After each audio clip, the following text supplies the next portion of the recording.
علیکم ورحمۃ اللہ وبرکاتہ۔ صلو علی الحبیب صلی اللہ علی محمد صلی اللہ علیہ وآلہ وسلم۔ اللہ عز و جل آپ سب پر اپنا خاص کرم فرمائے، دونوں جانوں کی بھلائیاں عطا فرمائے، خوشیاں عطا فرمائے، ہر دکھ اور تکلیف سے محفوظ رکھے۔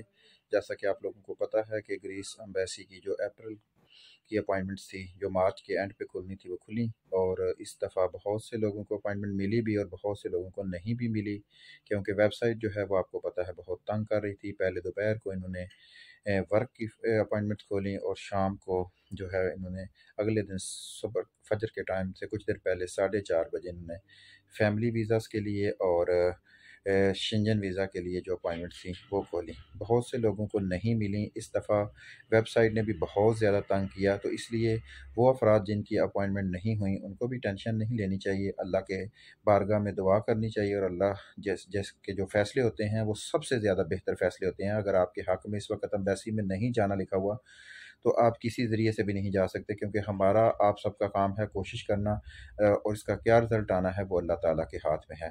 تو اس لیے سب اس بات سے پریشان نہ ہوا کریں کہ بھائی پتہ نہیں کیا بنے گا۔ میرا اللہ جو بھی فیصلہ کرتا ہے وہ ہمارے لیے بہتر ہوتا ہے، اور یہ ہمارے اوپر آزمایا ہوا ہے ہم نے۔ وہ افراد جن کی 1 مہینے اپوائنٹمنٹ نہیں ہوئی کسی وجہ سے، تو اگلے مہینے گئے ہیں تو اللہ نے ان کا ویزا بھی لگا دیا ہے، اور یہ اکثر دفعہ ایسا ہوا ہے۔ اللہ پاک آپ سب کو بھی کامیابی عطا فرمائے گا۔ آپ محنت کریں، سٹرگل کریں، اور ہمت نہ ہاریں، لگے رہیں اچھے طریقے سے اپنے میڈیکل کے اوپر، اپنے انٹرویو کے اوپر، اور ان تمام چیزوں کے اوپر غور و فکر کریں، اور جس سے انشاءاللہ آپ کا فائدہ ہوگا، آپ کا ویزا لگے گا، اور آپ کی بہت سی پریشانیاں دور ہو جائیں گی، مستقبل بہتر ہو جائے گا۔ جہاں تک بات ہے اپوائنٹمنٹ کی، تو الحمدللہ ہم نے بھی کافی کیس کیے۔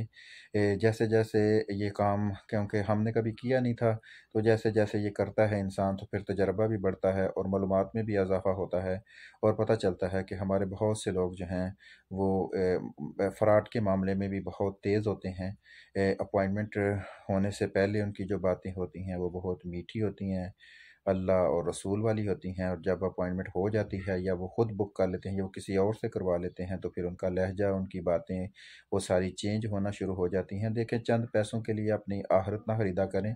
بہت سے ایسے لوگ ہیں، ہمارا دل بھی کرتا ہے کہ آپ لوگوں کو ان کے بارے میں آگاہ کریں، کیونکہ ہمارے پاس ان کا ڈیٹا پڑا ہوا ہے، ان کے پاسپورٹ نمبر، ان کی آئی ڈی کارڈ، ان کا موبائل نمبر، ان کی تصاویر، لیکن کسی بھی مومن کا پردہ ظاہر کرنا اچھی بات نہیں ہے۔ صرف اللہ سے ڈر لگتا ہے، ورنہ کوئی اتنا مشکل نہیں ہے کہ آپ کسی کے تمام ڈیٹا شیئر کریں اور پھر اس کو بدنام کریں، تو یہ اچھی بات نہیں ہوتی۔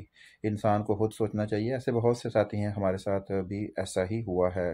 چند کیسز ایسے ہوتے ہیں کہ وہ اپوائنٹمنٹ کرانے سے پہلے وہ بڑے میٹھے ہوتے ہیں، اور بعد میں جو ہے وہ اس طرح کے معاملات پیش آتے ہیں، اور وہ منکر جاتے ہیں اپنی بات سے بالکل، حالانکہ ان کی آڈیو بھی، آپ ان کی آڈیو ان کو سناتے ہیں تو پھر بھی وہ منکر جاتے ہیں۔ تو اللہ پاک ان کو ہدایت دے۔ چند پیسے لے کے انسان کہاں بھاگ جائے گا؟ ہر قبر میں اس کو یہ ساری معاملات سے بھگتنا پڑے گا، اور پھر میرا نہیں خیال کہ انسان کسی کے ساتھ زیادتی کر کے، ظلم کر کے آگے بڑھے، کیونکہ جو بچے اپوائنٹمنٹ کرتے ہیں وہ آخری 4 4 5 5 دن بالکل نہیں سوتے، کمپیوٹر کے اوپر بیٹھے رہتے ہیں، تاکہ کسی نہ کسی طریقے سے ان کا بھی، اللہ پاک نے ہر بندے کا کیونکہ رزق کا بندوبست کرنا ہے، تو جب وہ اتنی محنت کرتے ہیں، اور چند منافق لوگ، چند غلط لوگ، اللہ پاک ان کو ہدایت دے، جو اپوائنٹمنٹ لینے یا تو خود کر لیتے ہیں یا کسی بھی طریقے سے وہ لینے سے انکار کرتے ہیں یا پیسے دینے سے انکار کرتے ہیں، تو آخر ان کو قبر والے عذاب سے ڈرنا چاہیے، کیونکہ وہاں تو ان کو دینا ہی ہے۔ تو آپ لوگوں سے بھی التجا ہے کہ بے ایمانی نہ کیا کریں۔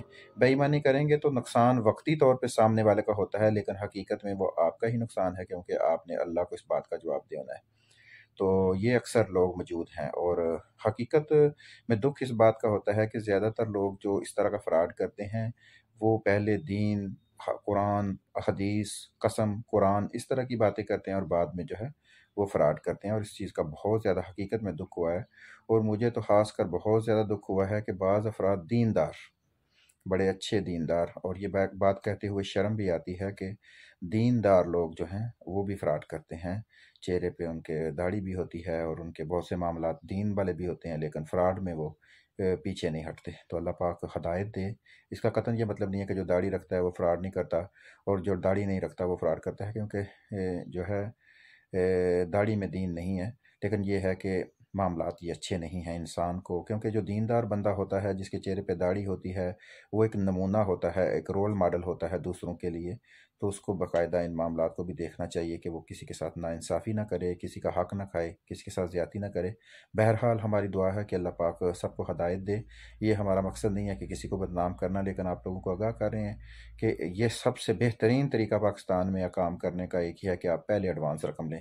اور ہم ایڈوانس اس ڈر سے نہیں لیتے کہ کیونکہ ایڈوانس لے کے اگر بندہ فوت ہو جاتا ہے، اور کیونکہ یہ معاملات جو پیسہ ہوتا ہے یہ ورثاء میں چلا جاتا ہے، اور پھر وراثت سے پیسہ لینا دینا یہ اس کے شرعی لحاظ سے یہ تھوڑا سی مشکلات ہوتی ہیں۔ لیکن پاکستان میں کیونکہ ہمیں جو 4-5 ماہ میں یہ سبق سیکھا ہے نا کہ پاکستان میں بہتر ہے کہ آپ کام نہ کریں، اگر کرنا ہے تو ایڈوانس لیں، ورنہ فراڈ کرنے میں لوگ ماسٹر ہیں اور بہت بڑے ماسٹر ہیں۔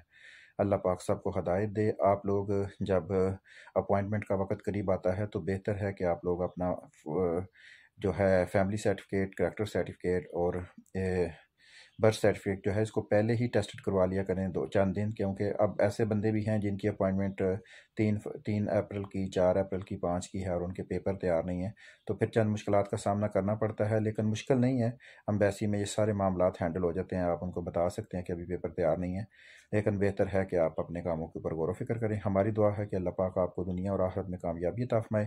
محنت کریں، اسٹرگل کریں، زندگی میں انشاءاللہ کامیابی ضرور ملے گی۔ ایک دفعہ نہ صحیح تو دوسری دفعہ صحیح، دوسری دفعہ نہ صحیح تو تیسری دفعہ صحیح۔ ایمانداری کے ساتھ اور لگن کے ساتھ لگے رہیں، انشاءاللہ کامیابی آپ کے قدم چومے گی۔ اپنا ڈیروں خیال رکھیے گا اور ہمیں بھی اپنی دعاؤں میں یاد رکھیے گا۔ جزاک اللہ۔ کوئی بات آپ کو ہماری بری لگے تو اللہ کی رضا کے لیے ضرور معاف کر دیا کریں، کیونکہ زندگی بہت چھوٹی ہے اور ہمارے معاملات جو ہیں وہ بڑے سخت ہیں، اور آخرت کی سزائیں بھی بڑی سخت ہیں۔ اپنی دعاؤں میں یاد رکھیے گا۔ جزاک اللہ۔